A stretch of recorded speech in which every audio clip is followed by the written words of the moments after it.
Welcome back to our ongoing exploration of number theory. Oh, it's great to be back. Today we're taking a deep dive into the fascinating world of polyominoes. It's amazing how such simple shapes can open up such a rich vein of mathematical inquiry. I know, we've talked about prime numbers, Right. Fibonacci sequences, Yeah. all sorts of intriguing concepts. Yeah. But this time, it's all about these geometric figures and the surprising complexity they bring to the table. Exactly. Polyominoes touch upon combinatorics, as well as tiling problems, Yeah. and even computational challenges that push the limits of what we can solve efficiently. Exactly. So let's start with the basics. Sure. What exactly are polyominoes, and what makes them so special?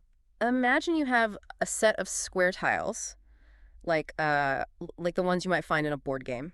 Okay. A polyomino is formed by taking any number of these squares and joining them edge to edge. Okay, like puzzle pieces made up of squares. Exactly. So a single square would be a monomino. Two squares would be a domino. Exactly. And as you add more squares, the number of possible shapes explodes. Yeah.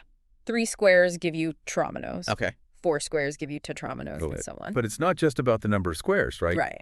We also have to consider how we're allowed to manipulate these shapes. You're right. Okay. There are actually 3 main types of polyominoes. Okay. Free, Okay. one-sided, and fixed. Okay. Think of it like this. Imagine you have a physical polyomino piece in your hand. Okay. A free polyomino is like any regular puzzle piece. Got it. You can flip it over, rotate it, Oh. and it's still considered the same shape. Got it. Okay. So a square is a free monomino, Yes. and there's only one possible free domino, even though I can rotate it to be horizontal or vertical. Precisely. Now, one-sided polyominoes are a bit trickier. Yeah. You can rotate them, Uh-huh. but you can't flip them over. Right. Think of the L-shaped tromino. Right. If you flipped it over, Yeah. it would become a backwards L, which is considered a different shape. Yeah. Ah, I see. So there are actually 2 distinct one-sided trominos, Correct. but only one free tromino. That's right. And fixed polyominoes sound like they're locked in place on a grid. Exactly. Okay. Each fixed polyomino is unique depending on its position and orientation on the grid. So how many of each type are there? So Does it get complicated quickly? it definitely does. Let's start small. Okay. There's 1 free domino, Uh-huh. 2 free trominos, 5 free tetrominos. Does that last one ring a bell? Wait a minute. Yeah. 5 tetrominos? Isn't that how many shapes there are in Tetris? You got it. Tetris actually uses one-sided tetrominos. The I, the O, the T, the L, and the J shapes. So Tetris is secretly a math lesson in disguise. That's pretty cool. Yeah. But I bet the number of polyominoes skyrockets as you add more squares, right? Absolutely. For example, Okay. there are 12 free pentominoes, which are made up of 5 squares. And when it comes to fixed polyominoes, mathematicians have actually managed to enumerate them up to size 70. 70. That must be an astronomical number of shapes. It is. How do they even keep track of all of them? That brings us to the fascinating challenge of counting polyominoes. Okay. And it's surprisingly tricky. Okay. There's no simple, Right. elegant formula Yeah. to directly calculate the number of polyominoes for any given size. So how do mathematicians go about counting them? They rely on clever algorithms, Okay. often using what's called an inductive approach. Okay. They start with smaller polyominoes and figure out all the possible ways to add a square to create larger ones. I see. So they're building up from smaller shapes to larger ones, like a step-by-step process. Right. But I imagine there are a lot of potential pitfalls. Yeah. Like accidentally counting the same shape multiple times. You're absolutely right. Okay. That's why mathematicians have come up with ingenious algorithms to avoid those pitfalls. Okay. For example, there's an algorithm called Riedelmeyer's algorithm, Okay. which is remarkably efficient. Efficient.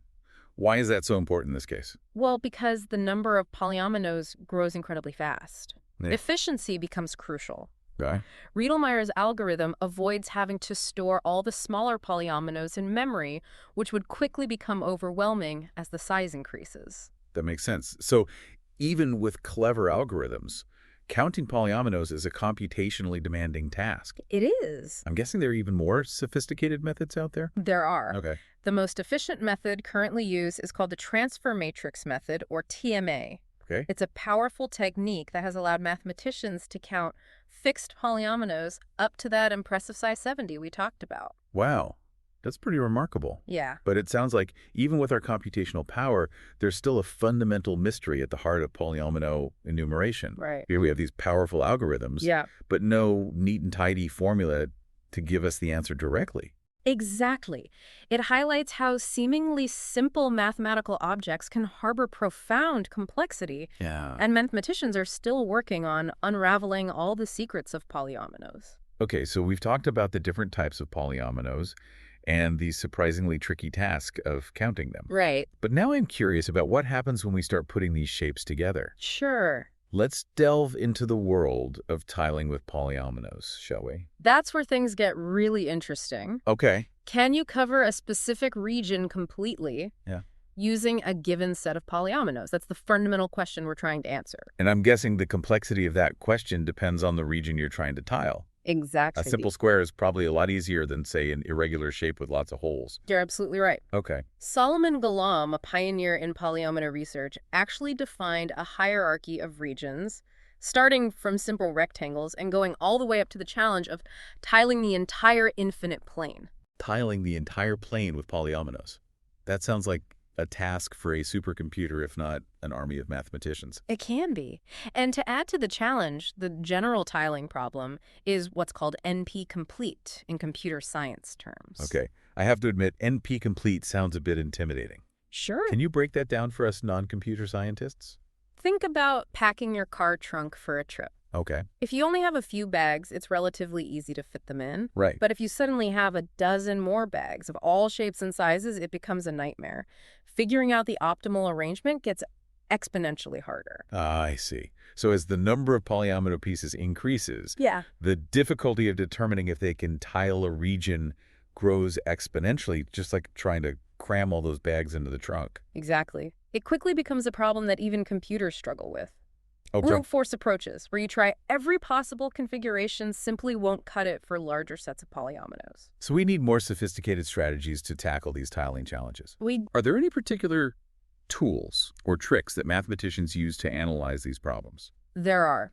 One valuable tool is called the Conway criterion, which helps determine if a single polyomino can tile the entire plane. Okay. It involves analyzing the shape of the polyomino and looking for specific arrangements of its edges. So it's a way to quickly rule out polyominoes that have no chance of tiling the plane. That must save a lot of time and effort. It does. But like any good mathematical rule, it has its exceptions. Okay. There are a few known polyominoes that can tile the plane but don't fit the Conway criterion. Fascinating. It's a reminder that even our best mathematical tools sometimes encounter those curveballs that nature throws our way. Precisely. It's part of what makes this area of math so intriguing. It is. We have these rules and patterns, but there are always those exceptions that keep us on our toes. Right. Okay, so we've talked about the types of polyominoes, Yeah. the counting challenge, and the complexities of tiling. But all this talk of squares and shapes is making me realize we encounter polyominoes all the time in our everyday lives. You absolutely do. They pop up in puzzles and games more often than you might think. Well, we've already mentioned Tetris, which is probably the most famous example. Right. What else? There's Blokus, a board game where players compete to fit as many of their polyomino pieces onto the board as possible. Oh, okay. It uses all the free polyominoes up to size 5, Uh, so it's a great way to get a hands-on feel for how these shapes work together. and what about those Sudoku variations that use funky-shaped regions instead of the usual 3x3 squares? You're right. Some Sudoku puzzles use regions shaped like non-ominoes, which are polyominoes made of 9 squares. Okay. It adds a whole new layer of spatial reasoning to the classic number puzzle. It's amazing how these simple shapes find their way into so many different contexts. It is. It makes you wonder if the game designers were secretly mathematicians in disguise. Perhaps. But even beyond board games and puzzles, there's a whole world of polyomino-based challenges out there. Oh, really? For example, Martin Gardner, a famous recreational mathematician, popularized a series of folding puzzles that involve manipulating polyomino shapes. Folding puzzles? What are those like? Imagine a single sheet of paper marked with a polyomino pattern. Okay. The challenge is to fold the paper along the lines of the squares to create specific three-dimensional shapes. Oh, wow. It's a fun and engaging way to explore the geometric possibilities of polyominoes. That sounds like a great activity for kids and adults, too. It is. It's a perfect example of how polyominoes can bridge the gap between abstract math concepts and playful, tangible experiences. Exactly, and that's what makes them so appealing. Yeah. They're not just theoretical constructs. Uh-huh. They have this tangible, playful side that makes them accessible to everyone.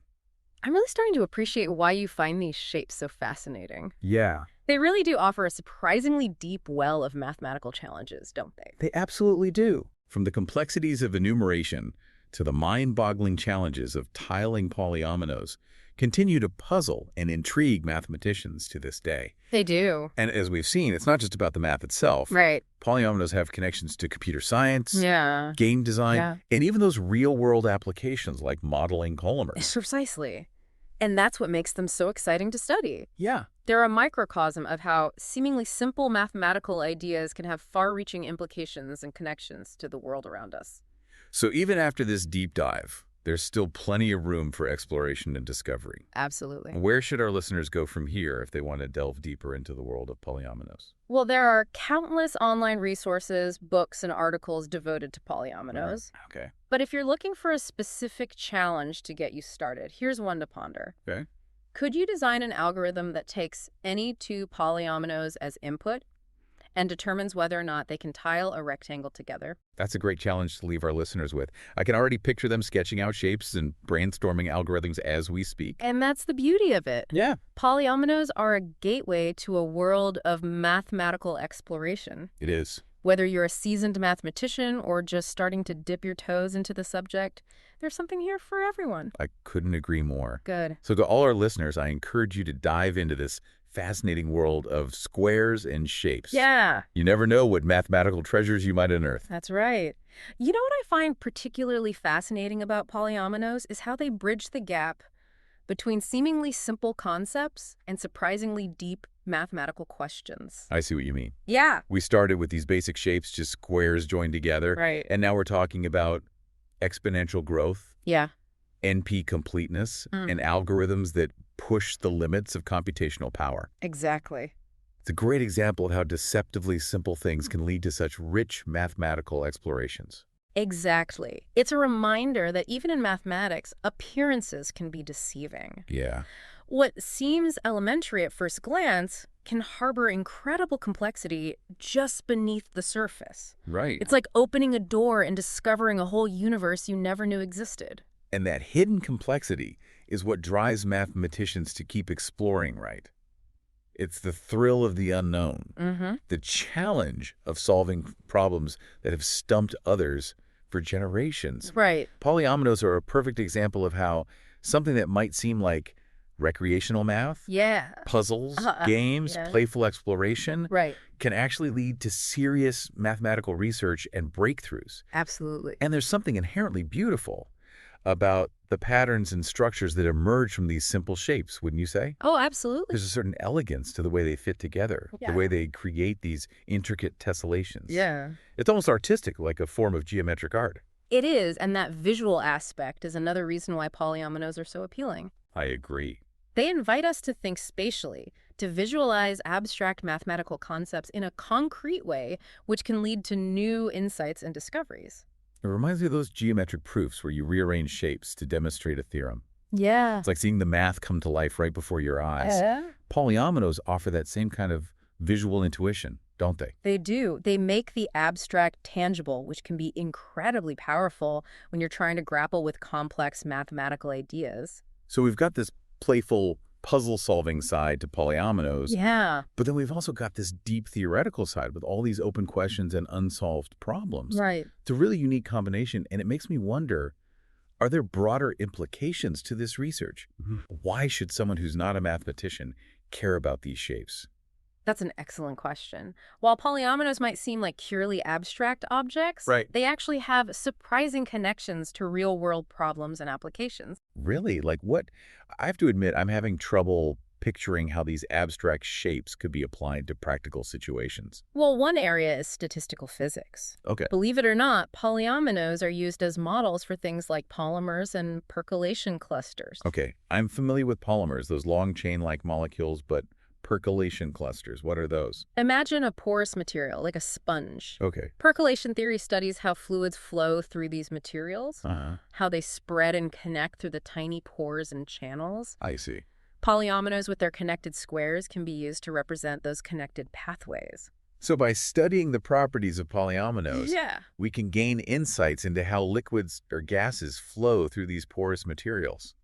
That's pretty amazing. I wouldn't have guessed that. It is, and it has real-world applications in fields like materials, science, Wow. fluid dynamics, Like- even understanding how oil flows through underground reservoirs. So these seemingly simple shapes can help us understand complex physical phenomena in the real world.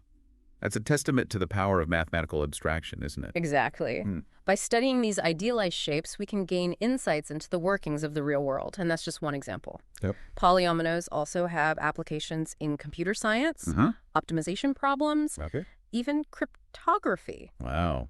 I'm starting to see polyominoes everywhere now. It sounds like they're much more versatile than I initially realized. They really are. Yeah. And as we continue to explore their properties and develop new algorithms, who knows what other applications we'll discover, it's an exciting field with a lot of potential for future breakthroughs. Okay, so we've covered a lot of ground today. Yeah. The different types of polyominoes, Yeah. the challenges of counting them, the mind-bending world of tiling, and even their real-world connections. Is there anything we've missed? Any particularly intriguing avenues of research or unsolved mysteries you want to highlight before we wrap up? There is one area that particularly captures my attention, and it goes back to that question of counting polyominoes. Okay. It's the puzzle of the asymptotic growth constant, Uh-huh. that lambda value we discussed earlier. Right, that estimated value of 4.0626. Right. You mentioned it's still an open question, even though we can enumerate polyominoes up to size 70. Yeah. Why is that number so significant? It's not just about getting an exact number. Okay. It's about understanding the underlying mathematical structure that governs the growth of these shapes. I see. Why does the number of polyominoes increase in this particular way? What deeper mathematical principles are at play? So it's not just about finding the answer, but understanding the why behind it. Exactly. The underlying principles that drive these patterns. Yeah. It's like having a map without understanding the terrain, right? Precisely. We can count the polyominoes, Yeah. but we don't fully grasp the landscape they inhabit, Right. the mathematical forces that shape their growth. Uh, It's like we're missing a crucial piece of the puzzle. And finding that missing piece could potentially have implications beyond just the world of polyominoes. Exactly. It could shed light on other areas of mathematics like combinatorics and graph theory, where we see similar growth phenomena. Oh, okay. It's a reminder that even in a field as well studied as mathematics, there are still fundamental questions waiting to be answered. That's both exciting and a little daunting, isn't it? Mm-hmm. To think about how much we still don't know, even about something as seemingly simple as squares connected together. It is. But that's what makes mathematics so captivating. Yeah. It's a constant pursuit of knowledge, Uh-huh. the thrill of discovery, Yeah. the never-ending quest to unravel the mysteries of the universe through the language of numbers and shapes. And who knows, maybe one of our listeners will be the one to make that next groundbreaking discovery. That would be incredible. The history of mathematics is filled with amateur mathematicians who made significant contributions. And polyominoes are a perfect example of a field where anyone with curiosity and a passion for puzzles can make a real impact. So to our listeners, we encourage you to keep exploring, keep questioning, keep pushing the boundaries of what's known. Absolutely. You never know what mathematical treasures you might uncover. And even if you don't solve a long-standing problem, the journey of exploration itself is incredibly rewarding. That's a good point. The joy of discovery, Yeah. the satisfaction of grappling with challenging ideas, Yeah, the sheer beauty of mathematical patterns, those are all rewards in themselves. that's a great point. Yeah, Sometimes the journey is just as important as the destination, especially in mathematics. exactly. And with polyominoes, the journey is full of unexpected twists and turns, Right. surprises and insights. Uh-huh. It's a mathematical adventure that never gets old. I'm already looking forward to our next deep dive into the world of numbers and shapes. Good. Who knows what fascinating topic awaits us. But before we go, I think you had a final thought for our listeners to ponder. Okay, let's hear it. If we could fully understand the growth patterns of polyominoes, if we could crack the code of their asymptotic behavior, what other secrets of the mathematical universe might be revealed? That's a fascinating question. It makes you realize that even the simplest shapes can hold profound truths waiting to be discovered. And that's what I love about exploring these mathematical concepts. Yeah. There's always more to uncover, more connections to make. It's like we're standing on the edge of an infinite forest, and every path we take leads to something new and unexpected. That's a beautiful analogy. I've been thinking about something you said earlier about how polyominoes bridge the gap between playful exploration and serious mathematical research. Mm-hmm. It strikes me that there's a parallel there between the world of math and the world of these shapes. Tell me more. Both are vast and seemingly infinite, wouldn't you say? There's always something new to discover, some new pattern, to uncover some new connection to make. And the tools we use to explore these worlds, whether it's mathematical concepts or algorithms, Right. are constantly evolving. You're right. New theorems are proven, new algorithms are developed, and with each advancement, our understanding deepens. It's like we're constantly refining our maps, adding more detail, more nuance, more understanding. And just when we think we've grasped the big picture, some new discovery comes along and shakes things up, forcing us to reevaluate our assumptions and explore new avenues. It's humbling, isn't it, to realize how much there still is to learn, even in a field as ancient and well-studied as mathematics. Yes. But it's also incredibly exciting. Yeah. It means there's always room for new ideas, new perspectives, new breakthroughs. It keeps mathematics alive and vibrant. I completely agree. It's also a reminder that even in the digital age, with all our computational power and sophisticated algorithms, there's still a place for human ingenuity and insight. Mathematics is not just about crunching numbers or running simulations. It's about creativity, intuition, the ability to see patterns and connections that others might miss. And those insights can come from the most unexpected places, as we've seen with polyominoes. Something that started as a playful exploration of shapes has led to profound mathematical questions with implications in diverse fields. Exactly. It's a reminder that the line between play and serious inquiry can be blurry, that sometimes the best way to learn is simply by following your curiosity.